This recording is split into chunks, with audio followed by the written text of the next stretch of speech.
Really, because I think that the whole conversation of UBI, for those of you who don't know what UBI is, it's universal basic income, and there's kind of some pushback on it. And I never knew what UBI was until Andrew Yang was running for president, and when we first saw him back in February of 2019 or March or April, somewhere around there. Yeah. And his flagship proposal was universal basic income. And what he wanted to do was give every American, $1,000 a month, whether you were, as long as you were 18 and older. Right. Even if you were making $10 million a year. He wanted it to be no stigma, just if a right to be an American, you get $1,000 a month. And his whole argument for that, because it was championed back in the 60s by Martin Luther King. And I don't know the extent of what that would have looked like to pay for the $200 a month, $500, $1,000, whatever it was. But Andrew Yang is talking about the artificial intelligence and the machines coming for people's jobs. Right.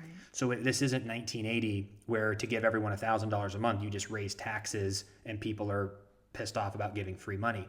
He's talking about how 4 million manufacturing jobs went away because of machines, how the call center jobs are going to go away, how self-driving cars are going to come very soon, especially trucks. 3 million more jobs are going away. Amazon plus the pandemic is taking away all malls, stores, all of that. Wow. And with these tech companies like Amazon taking everything, and then you have, and it's sad because they're crushing the little businesses, but it's also just the way of the world. Like, people are going to support small businesses, but if you can order something online, it's just convenient and it's what's happening. So things are changing. But if McDonald's gets rid of all their workers in all of their locations and replaces the burger flippers with machines, after that initial investment and upkeep, it's going to be extremely cheap to fire all these people and just use machines. So he's saying that if these companies and tech companies are going to continue to grow to trillions of dollars a year, that they should be paying a little sliver so that we can all win in the innovation of technology. When drones deliver our pizzas, when we have all this stuff, imagine if we were rooting for innovation in America because you're getting what he calls a freedom dividend of $1,000 a month to all Americans. So you can have a little something so you're not nervous about food or electricity or a roof over your head. And I think it's something that could happen, and I think the pandemic has opened people's eyes up. That my take on it is that it will happen. I don't know if it's in 1 year, 5 years, or 10 years, but the way the world is moving, I just think universal basic income at some point is going to be a must with how much we're growing. Yeah. And the other thing he called it was the data check, because all of these huge tech companies are using our data, our search, and they're able to sell that to advertisers, not us personally. We're just a number. So they don't know it's Freddie and Alyssa, but we have a profile. And I even know that Facebook has 1,400 key indicators of what a person is. So Facebook has like a number, not Freddie Smith, but a number that has where I went to high school, all my purchasing habits, 1,400 data points. Oh my God. So they're able to sell my data, my search, my life, my locations, my everything so the advertisers can run ads that best suit me, which makes sense. Now, I look at it as, hey, Facebook's free and it's awesome. Instagram's free and it's awesome. YouTube's free and it's awesome. So you know what? Fine, sell my data. But Andrew Yang's saying, no, we should get a data check. So all of this together, of jobs being taken away from automation and data being used, that's where the money would come from. It's not going to be raising the taxes. It's going to be accumulative from all the advancements that we're having. And he talks about how Alaska has had a dividend of $2,000 a year from oil. Oh, yeah. And everyone gets $2,000 a year in Alaska from oil. What up, Alaska? So Alaska's like leading the way. So, but some of the pushback that it's gotten is aren't people going to quit working and not go back to work? Isn't it socialism? And I think that, and why is rich people getting it? I think the first thing proved during this pandemic that people will go to work. The reason people didn't go to work is because with the $600 additional, people in California were getting $4,200 a month.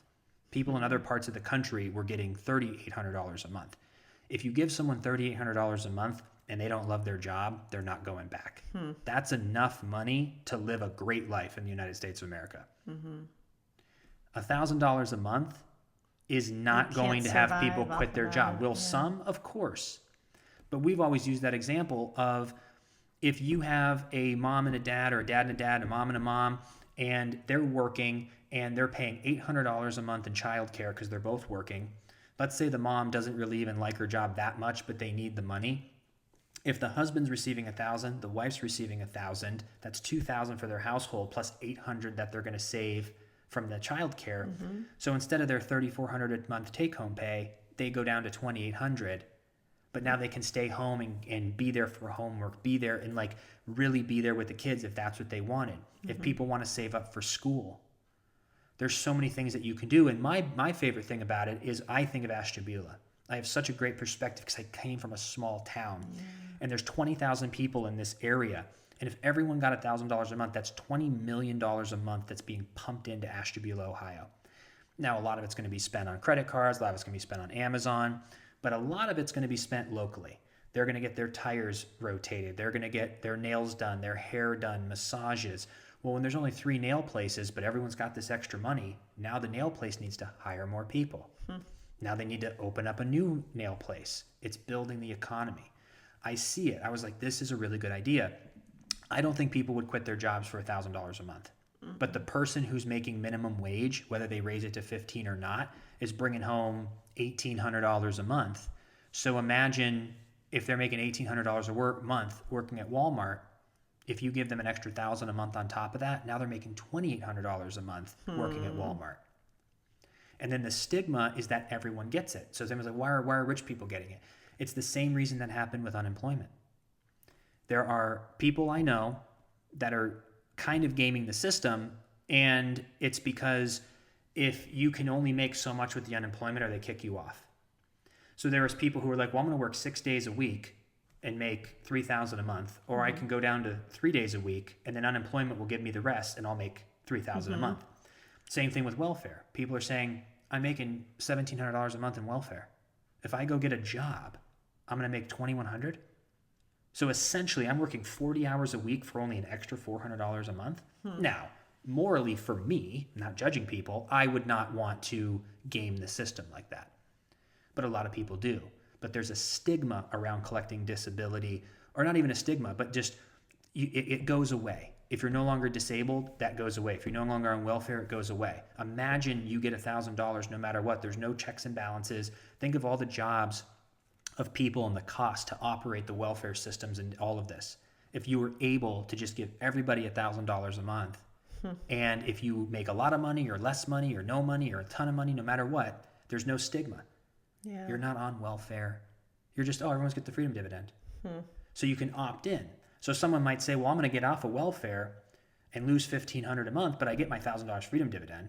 But then I'm going to go get a job, and now I'm making $2,800 a month instead of $1,500, and I'm earning it all, and I have my freedom dividend because I'm an American. I think there's like $800 billion of our $4 trillion budget that America has that goes towards government programs. So if everyone eventually was able to wean off of the government programs and people could make that $1,000 a month work, that's $800 billion already that's going to be saved. And then think about how many people who have to rob and have to steal and go to jail or sell drugs because they need money. Maybe they wouldn't do that with $1,000 a month. How many people go to prison, get out, can't get a job because they're a felon, they have to go back to criminal activity because they need money, but what if they got their $1,000 a month? And how about the homeless crisis, especially in California? There's a little incentive to help the homeless because it's hard to help people who aren't homeless. I know. But at least if you have a freedom dividend and you get them an address, imagine the people who need the help because of drugs and mental illness. We can figure out how to help them. But there's still a swath of people that aren't mentally ill and aren't on drug. They fell to hard times. If you can help at least those people, and help everyone, but at least those people get into an address, they then get their freedom dividend. So you're like, oh, they're in an apartment for $600 a month. Their freedom dividend is going to cover that, their bills, their food. And it incentivizes people to help the homeless more too because they have a freedom dividend. So your streets are cleaner, less people crime, less people in prison. You start saving money. More money's being spent. That article that I read too about the stimulus check, think about what people would spend for Christmas with a stimulus check. People spend the money. And it's the ripple effect. That is what UBI I feel is doing. Yes, you're investing, but I think in return you're going to make way more. People are going to be less uneasy of like finances, and there's people like artists. Instead of an artist having to go and drive for Postmates, maybe they can live with some roommates and off their $1,000 and maybe just drive Postmates a few times and work on their art. Yeah. Or volunteer or be a stay-at-home mom or be a full-time volunteer. Yep. There's just so many amazing things with UBI, and I think the pandemic has showed that people's jobs aren't coming back, a lot of them. Automation's already going to come and take all these jobs. So what are people going to do?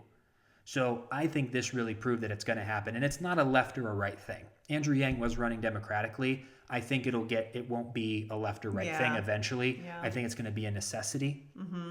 And I almost feel it's going to happen sooner than later because there's still 12.6 million people unemployed. And then the last point I want to make on this is the rich people. And that was the point I kept mentioning, the stigma, is that you want every American to get it as a right. We all have access to the police. We all have access to the firefighters, no matter how much money you make. Mm-hmm. If the freedom dividend went to all the millionaires and everybody, maybe there's a way they could check a box where they don't receive it and it just goes back into the program, or they can give it to charity or whatever. Mm-hmm. My quick take on that is I just wish that every millionaire or anyone who wants to donate, if we actually had causes, because if you had a freedom dividend and I think there's 20 millionaires in the United States, or 20 million millionaires are in the United States. So imagine even if those 20 million said, I don't need my $1,000, I'm going to donate it to this cause. That's $20 billion every month that the millionaires, if they just let their freedom dividend go. So imagine we had causes of like, what can we do with 20 billion this time? Well, this time, hey everyone, if you want to donate your $1,000 and check the box off that you don't want it this month, we're gonna raise $20 billion from the freedom dividend, and we're gonna go ahead and rebuild these 2 cities. Yep. Or we're gonna do something for the environment. We're gonna go take that $20 billion and hire people to go help clean the oceans. Like, there's just so many more innovative ways, but I don't think that'll ever happen. I mean, it might in the future, never know, but at least the UBI I think is gonna happen. How people use it and do all of that is gonna be different. Well, that's interesting too, because I remember years ago a friend had told me the story about how they knew this bank teller in Beverly Hills, and every single person who came through was a majority, everyone was negative. So even though they had the nice cars, the nice outfits, the nice houses, their overhead had gotten so high and they couldn't keep up. So even in a situation like this, that would probably help release the tension a bit to allow people to like get their lives back who have fallen back. Not only because of the pandemic, but just, sometimes you get so stuck in that world of, bigger is better, more. And then your overhead's so high and so is your income, and you're left with nothing. I will say millions of people, unfortunately, if they did do it, this is probably another good argument against it. Mm-hmm. They're just going to go, I got $1,000 a month. I'm getting rid of my Honda Civic and getting myself a BMW. You know what? We used to go out to eat once. Now we're going out to eat twice a week. So will there be people who do that? But then you could argue that helps the economy. It does. So. It all boils back down to financial education, that literally we, the people, can solve every problem in this country and eventually the world if we work together. Yeah. But we can't, unfortunately. The leadership, regardless of politics or whoever the leader, to lead different people with different backgrounds of different life experiences to believe in one thing to help the greater good, we put too much in their hands. Yeah. As much as I'm talking about UBI, and that is what the government can do for you in a way, but it's we've got to stop looking to the government to solve our problems, and we need to solve it at home. We need to solve it in our neighborhood. We need to solve it in our community. We need to solve it in our county, in our city, in our state. I just think we need to be accountable. If there's people in our community that we can help, we need to help. Mm-hmm. I think we're putting way too much power in the higher powers of government saying, do stuff for us. Like, even if we were to get something like a UBI, it's like, that's awesome because we're prospering and that's where it would come from, but we still can't rely. We have to control what we can control. Mm-hmm. So it kind of just boils back to everything we were talking about today. It's just like, we choose what can we control. Yeah. Stop complaining, stop looking at the negatives, and stop looking for other people to help. look in the mirror and go, what can I do to be better today? And just get a little bit better every single day.